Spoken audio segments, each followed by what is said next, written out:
Et nous commencerons ce premier journal par l'attentat qui a coûté la vie hier à un habitant de la localité de Hermesh en Samarie. Oui, il s'agit de Meir Tamari, 32 ans, marié, père de 2 très jeunes enfants. Ses obsèques se dérouleront aujourd'hui à 13h dans la localité de Shaket dans le nord de la Samarie. Hier, au milieu de la journée, Meir Tamari rentrait chez lui en voiture lorsqu'un véhicule dans lequel 2 terroristes avaient pris place l'a doublé. Les terroristes ont ouvert le feu en direction du véhicule de Meir qui a été touché par 8 balles. Ils ont pu ensuite s'enfuir malgré ses blessures. Meir a pu conduire pendant quelques centaines de mètres jusqu'à l'entrée de la localité de Hermesh. Les secours sont alors rapidement accourus, évacués d'urgence vers l'hôpital Hillel Yafé de Hadera. Meir Tamari a été admis en salle d'opération, mais les médecins n'ont pas pu le sauver. Il faut préciser que Meir Tamari est le gendre de la seconde épouse de Benjamin Orgen, ce franco-israélien que nous connaissons bien ici en Israël, dont la première épouse Esther avait été sauvagement assassinée dans le nord de la Samarie il y a un peu plus de 2 ans. Les forces de sécurité israéliennes sont toujours à la recherche des terroristes responsables de la mort de Meir Tamari.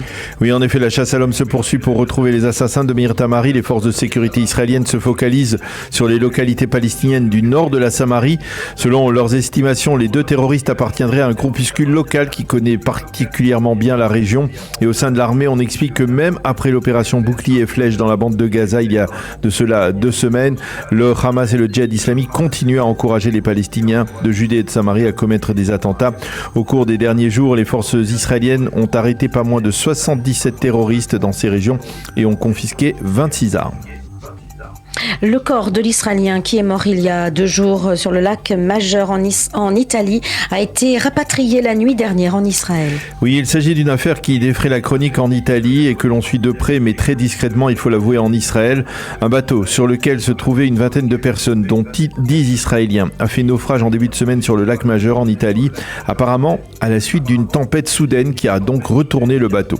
4 personnes se sont noyées, dont un Israélien d'une 50aine d'années. La presse italienne lève le voile sur les circonstances de ce naufrage et explique que tous les passagers étaient des agents des services secrets italiens et israéliens. Et elle nous apprend que l'État d'Israël a très vite affrété un avion spécial pour rapatrier les agents israéliens rescapés. Quant aux Italiens, ils ont été rapidement évacués sans laisser de traces.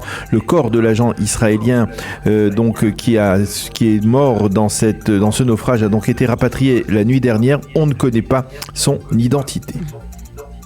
Ce sont près de 250 000 personnes qui ont accompagné hier le grand rabbin Gershon Edelstein vers sa dernière demeure. Oui, en effet, il s'agit là d'une estimation des services de la police israélienne qui ont encadré ses obsèques dans la ville de Bnei Brak. Le Rav Gershon Edelstein était le leader spirituel du monde orthodoxe lituanien, le Rosh Yeshiva de la plus célèbre yeshiva orthodoxe, la yeshiva de Poniovitch à Bnei Brak. Il était âgé de 100 ans. Son état s'est détérioré hier matin.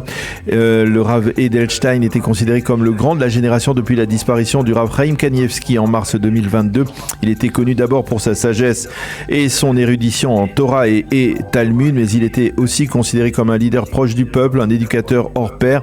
Ses positions étaient, on va dire, très nuancées. D'un côté, il était contre l'enseignement des matières profanes aux jeunes et contre l'enrôlement des élèves des yeshivot, mais de l'autre, il était pragmatique et on se souvient qu'il avait appelé le public orthodoxe à respecter scrupuleusement les mesures restrictives lancées par l'État d'Israël lors de l'épidémie de Covid.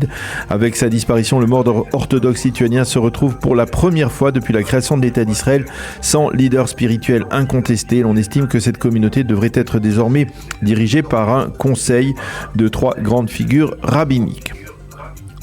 Et puis sans transition, Daniel, pour terminer ce journal, on va parler d'un succès historique pour le football israélien. C'était hier soir. Oui, en effet, lors des 8e de finale du Mundialito, le mondial pour les équipes de moins de 20 ans qui se déroule actuellement en Argentine, la sélection israélienne a réussi à battre les joueurs de l'Ouzbékistan qui sont pourtant champions d'Asie sur le score de 1-0. Le but de la victoire a été marqué à la 97e minute.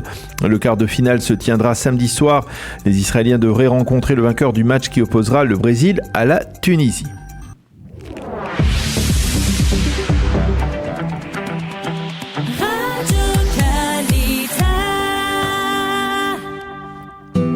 Page météo pour compléter ce premier journal d'information. Le temps sera ensoleillé, normal pour la saison, mais à partir de demain, c'est le retour d'un puissant Khamsin qui devrait faire grimper considérablement les températures en fin de semaine. En attendant, aujourd'hui, il fera 28 degrés à Jérusalem, 26 à Tel Aviv et 38 degrés à Eilat.